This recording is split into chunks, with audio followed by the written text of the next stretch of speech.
Os destaques da movimentação política para as eleições de 2024 você acompanha aqui no Portal Central do Poder.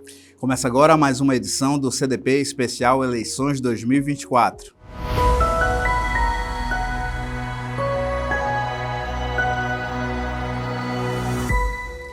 E o programa de hoje começa destacando que o Tribunal Regional Eleitoral do Amazonas abriu mais 2 postos de atendimento no Centro de Convenções Vasco Vasques e no Clube do Trabalhador do SESI. Os cidadãos de Manaus poderão, até o dia 8 de maio, tirar o título, mudar o local de votação, transferir o domicílio eleitoral, entre outros serviços. O atendimento nesses locais é realizado através de agendamento, que é feito pelo site do TRE Amazonas, no endereço tre-am.jus.br. A fabricação das 219.998 urnas eletrônicas modelo 2022 foi concluída nesta quarta-feira, 17 de abril. A produção aconteceu em Ilhéus, na Bahia, na fábrica da Positivo Tecnologia, empresa vencedora da licitação realizada em 2021. As urnas serão entregues aos tribunais regionais eleitorais, que são responsáveis pela distribuição dos equipamentos entre os 5.569 municípios que participarão das eleições municipais de 2024. E você sabe conferir se o seu título de eleitor está regular? Termina no próximo dia 8 de maio o prazo para essa regularização e participação nas eleições de 2024. A operação é bem simples, basta entrar no site do TSE e ir na aba Serviços, localizada no canto superior direito. Nela, clique na opção Situação Eleitoral. Logo após, é só informar o seu CPF e descobrir como está a situação do seu título de eleitor. Não deixe de participar, o futuro do seu município está nas suas mãos. E no programa de hoje nós recebemos o pré-candidato a vereador de Manaus, Luiz Castro, do PDT Amazonas. Seja muito bem-vindo, pré-candidato. Obrigado pelo convite e à disposição de vocês. Gostaria de fazer essa primeira pergunta, o que lhe motivou a entrar nessa caminhada à Câmara Municipal de Manaus? Bom, tem 2 aspectos. Um, que eu sou um político com longa experiência. Comecei com 23 anos de idade, com 24 era prefeito de um município do interior. Então, desenvolvi uma facilidade no mundo político, o diálogo, da interlocução, do expertise político. É como se você tem um talento que Deus lhe deu e você desenvolve aquele talento. E eu entendo que eu posso ser útil para a sociedade, e especialmente aqui em Manaus, em relação a questões de interesse muito forte, muito coletivo, que hoje são praticamente esquecidas ou tratadas com muita superficialidade. Eu cito as questões ambientais, nós estamos nesse período de mudanças climáticas, tivemos a grande seca, tivemos as queimadas, a fumaça nos atingindo, né? E ainda percebo muito poucos políticos compreendendo e interagindo e sendo protagonistas nesse processo.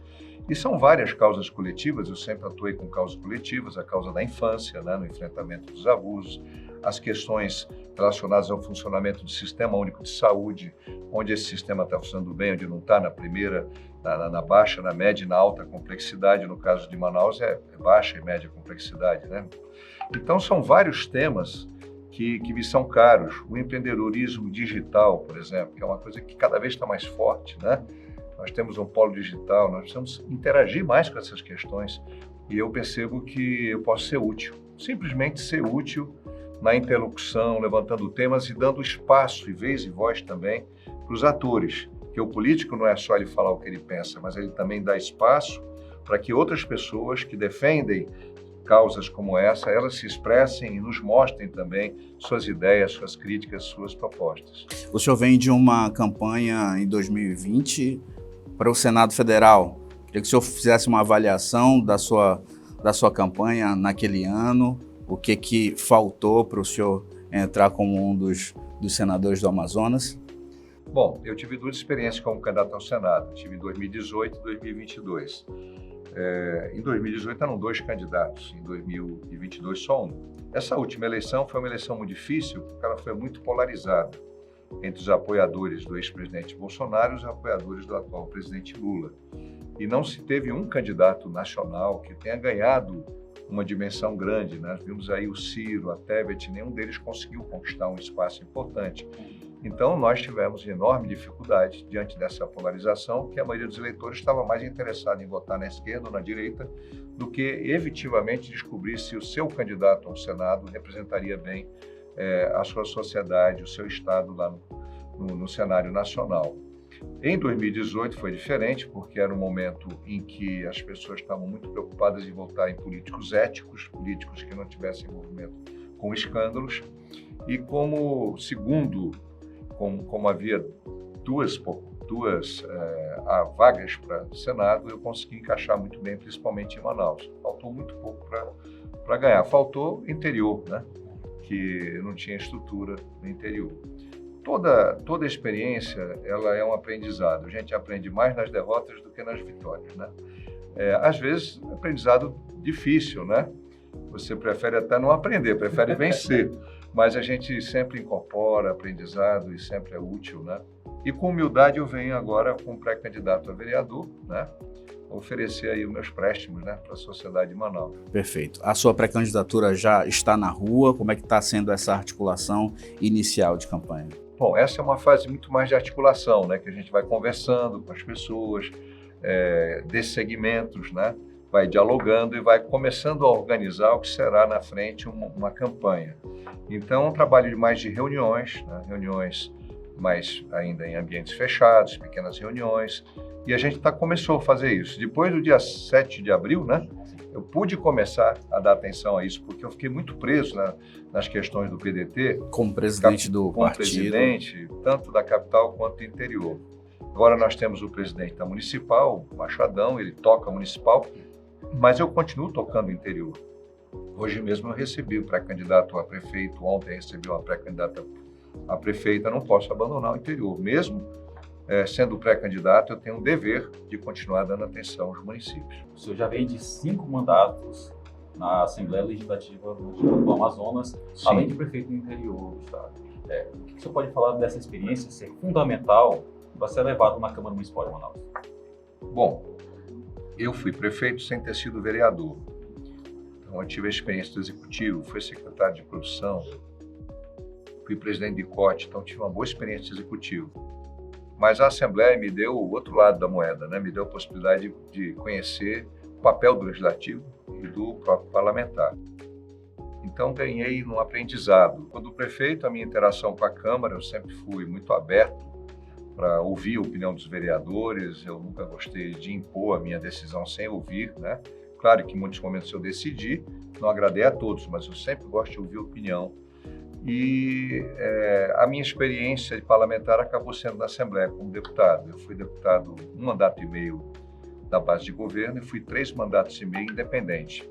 Mas uma independência que Deus me permitiu votar de acordo com a minha consciência, agir de acordo com os meus valores e princípios, sem ficar manietado nem como um oposicionista ferrenho e nem como alguém que concordasse com tudo que o governo enviasse. Então, fui um político de fiscalização, de proposição, de legislação e aprendi muito. Acredito que eu possa levar essa contribuição para a Câmara, entendendo que a Câmara é diferente da Assembleia. O foco é Manaus, mas eu espero trazer a minha experiência política para contribuir também na Câmara Municipal. O senhor, como prefeito, já teve que lidar com uma Câmara de Vereadores lá em Envira. Eu queria lhe perguntar qual é a sua visão a respeito dessa queda de braço entre a CMM e o atual prefeito de Manaus. Bom, na verdade é uma disputa de espaço de poder entre o governador e o prefeito, né? São 2 blocos fortes, né? E a gente percebe que o prefeito está com condições cada vez mais difíceis de atuar com a Câmara. Eu não gosto dessa lógica, ser oposição sistemática, nem ser situação sistemática. Eu saio um pouquinho da regra. Vamos dizer que eu seja um político um ponto fora da curva, porque muitas vezes eu votei a favor do governo na Assembleia, mas muitas vezes eu me contrapus. Ainda que muito frustrado, porque derrotado em muitas votações, mas a minha consciência dizia, não pode votar assim. Agora aqui está muito mais uma disputa de espaço de poder do que de convicções, até porque, em regra, há muita semelhança entre os 2 grupos, né? E vamos ver, nesse momento a dificuldade maior é do prefeito, né?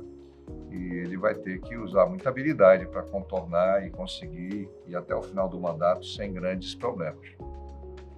Então, vamos falar um pouco do que o seu partido, do PDT. Sim.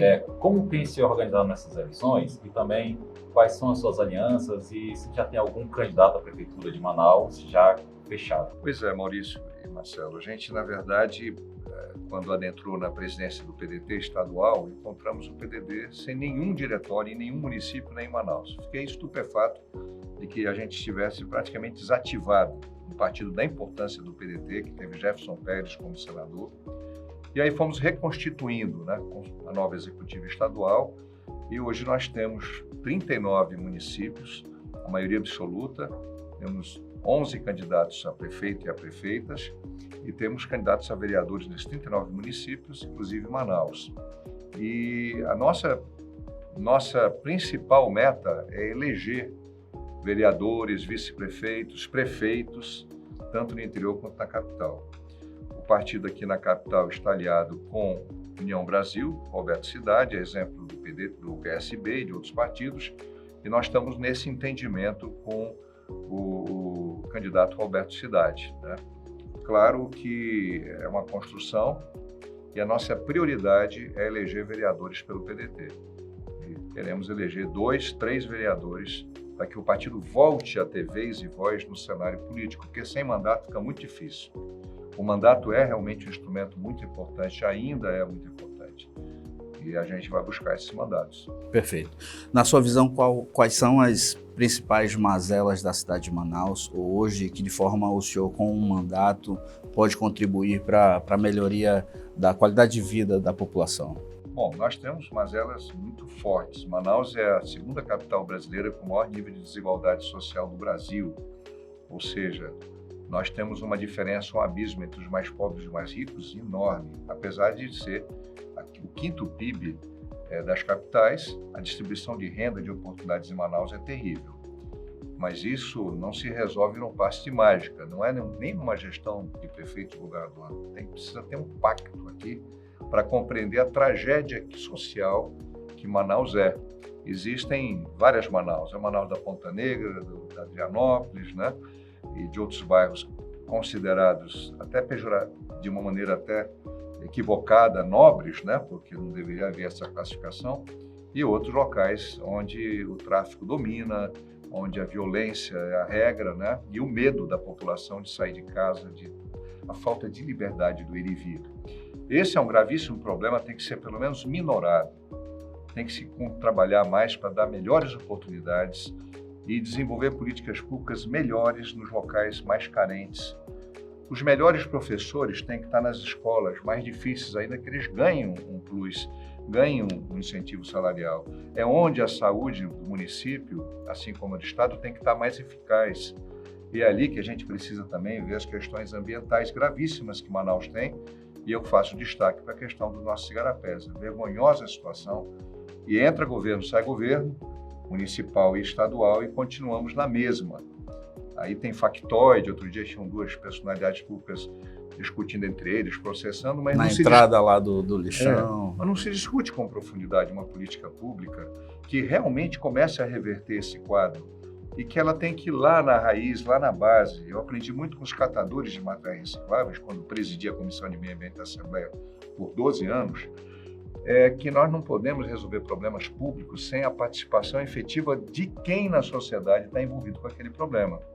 Porque senão será uma solução muito provisória, paliativa, que não gerará resultados para o futuro.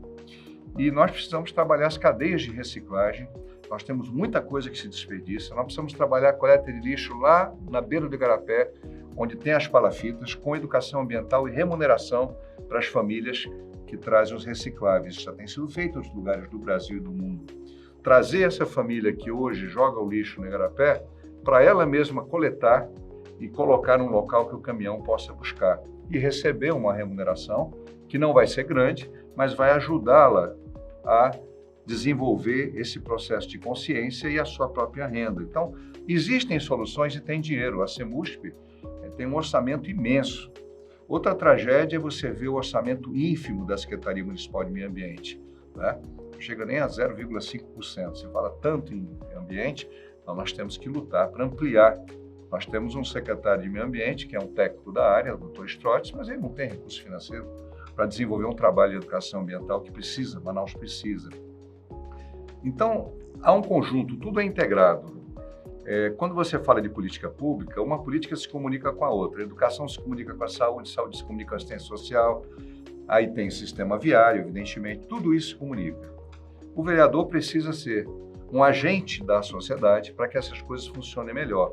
Essa desigualdade diminua e o meio ambiente seja recuperado, porque aqui entre nós é uma vergonha que nós estejamos aí discutindo a floresta em pé e os nossos igarapés estão contaminados, completamente contaminados. Não sei se vocês sabem, até os hospitais, mesmo os hospitais, jogam dejeto dentro de igarapé. E o principal desafio, então, é adequar Manaus a essa questão ambiental, que principalmente, né, estamos no meio da floresta amazônica, né? Então, Sim. o exemplo tem que partir daqui da região, isso. Isso. E hoje você tem organismos e fundos internacionais em que você pode acessar muitos recursos. Da mesma forma que esses organismos investem no interior, na preservação da floresta, nos projetos de carbono, a gente tem também a possibilidade de trazer esses recursos para investir aqui na nossa cidade e na limpeza dos igarapés. Então você tem Fundo Amazônia, você tem os processos do Banco Mundial, mas tem que ter foco e tem que trabalhar projetos exequíveis, coisas que podem realmente ser mudadas, mas tem que colocar o interesse da sociedade em primeiro lugar. Hoje a coleta de lixo ela é muito boa para as empresas que têm balsas e que têm caminhões, mas essa coleta de lixo nos igarapés da balsa é uma farsa. Ela não coleta nem 30% do resíduo que cai no igarapé, porque a maior parte vai para o Rio Negro e outra parte, ferruginosa, mais pesada, vai para o leito do igarapé. Então é preciso mudar o sistema. Por isso que eu falo, envolver os catadores, envolver a população, pagar pelo que pode ser reciclado, um valor pequeno, mas que vai ajudar, e criar a verdadeira política de reciclagem aqui para a gente tirar o lixo dos igarapés. E aí, o esgoto também, né? Em relação à educação municipal, o que o senhor tem de projetos que possa já nos adiantar e, de repente, colaborar com o ensino da educação básica aqui em Manaus? Bom, eu sou do PDT. O PDT é o Partido da Educação desde o tempo do Brizola, né? O Brizola foi o governador que mais construiu escolas no Brasil, tanto quanto no Rio Grande do Sul, que ele construiu mais de 5.000 escolas no primeiro governo dele, como lá no Rio com Darcy Ribeiro, com o CIEPS. O que nós precisamos são escolas de tempo integral e escolas de educação integral ao mesmo tempo. Precisamos de mais escolas. Nós temos algumas boas escolas municipais, mas nós precisamos investir mais, como eu falei anteriormente, nos locais mais carentes, os locais mais violentos, os locais mais pobres. E eu vou propor criar um incentivo para os bons professores enfrentarem um desafio que não é pequeno, de lecionar nessas áreas, de serem agentes de transformação através da educação nessas áreas. A gente precisa compreender que a valorização profissional da educação é fundamental, não só os professores, pedagogos, mas toda a equipe que trabalha na escola, inclusive os administrativos. Mas nós precisamos qualificar as escolas de uma maneira diferenciada, onde elas são mais necessárias. Porque você tem uma escola pública de qualidade no Zumbi, é muito mais importante do que tê-la no Adrianópolis. Porque o Adrianópolis tem muitas possibilidades de escola privada e um padrão de renda muito superior ao padrão de renda do Zumbi dos Palmares. Então, justiça se faz praticando política pública para, com o princípio da equidade, diminuir as desigualdades. Então, vou trabalhar muito nessa direção. Nesse momento agora, né, já estamos no final do nosso programa, né? Quero agradecer, digamos assim, a sua participação. Gostaria que você fizesse as suas considerações finais. Bom, primeiro agradecer a vocês dois, né? Agradecer a esse programa tão bem feito, assistir outros programas que vocês prepararam, né? E agradecer a todos que nos acompanharam, que nos acompanham. Eu não posso pedir voto ainda, eu não sou candidato, mas eu quero pedir a atenção de vocês para aquilo que eu quero efetivamente me comprometer, que é o interesse coletivo de Manaus, da população, das questões que podem fazer a diferença aqui. E um vereador não vai mudar o mundo, não vai mudar a cidade, não vai mudar sozinho, mas ele pode ser um vetor de mudanças, um dos vetores de mudança. Então, eu pretendo ser esse vetor na área socioambiental, na área social também, e dar minha colaboração na área econômica, porque nós precisamos desenvolver o polo digital, o empreendedorismo digital, nós precisamos ter a instrumentalização de atividades econômicas complementares da Zona Franca. Então, pretendo também ajudar nesse sentido. E eu peço que você acompanhe não só esse programa, mas outros programas. Eu faço um podcast toda quarta-feira, né, que é o Pod Castro. Né? Perfeito. E entrevisto pessoas. Quem sabe um dia vai entrevistar um de vocês, né, como jornalista. trazendo temas que são importantes da área de saúde. Ontem entrevistei a Cláudia Ticuna, que é uma indígena. Perfeito. Já entrevistei o doutor Bernardino, a doutora Mônica. É isso, agradecer, pedir que você me acompanhe. Se você aprecia um político que não compra votos, que não ficou rico e que tem compromisso com causas coletivas, o Luiz Castro está aqui à sua disposição. Eu já quero deixar aberto o convite aqui para quando o senhor estiver em campanha, já venha conosco, já com com seu plano de atuação parlamentar já bem desenvolvido, para que a gente possa colocar as propostas aqui na mesa e que a população tenha acesso a essas propostas e possa se engajar caso queiram na sua campanha. Muito Tá bom? obrigado. Seja sempre bem-vindo. O senhor vai levar aí uma lembrança, a nossa caneca aí do Central do Poder, para o senhor levar para casa, tomar o seu obrigado. cafezinho lá. E eu quero retribuir vocês trazendo um livro que é um mostruário desse grande amazonense, grande estudioso e empresário, um grande sábio da Amazônia, que é o Samuel Benchimol. Perfeito. Vou deixar aqui para vocês terem esse livro, que é um livro muito Maravilha. bacana. Todos que estão aí nos assistindo. Maravilha. Lindo livro. Vamos ler com carinho. Muito obrigado, pré-candidato. Boa sorte na sua campanha, na sua pré-campanha agora. Boa sorte aí com o seu grupo político, que o senhor possa alcançar êxito aí em tudo que fizer. Muito grato. E você que nos acompanhou, também continue seguindo as nossas redes sociais, acompanhando os nossos outros programas. E nós voltamos na próxima oportunidade com outros pré-candidatos para que você possa ter acesso às políticas que eles propõem e ter acesso às pessoas que eles são. Fique conosco, nós somos o Central do Poder, www.centraldopoder.com.br. Esse foi o CDP Especial Eleições 2024. Nos encontramos na próxima oportunidade. Até lá. Até lá.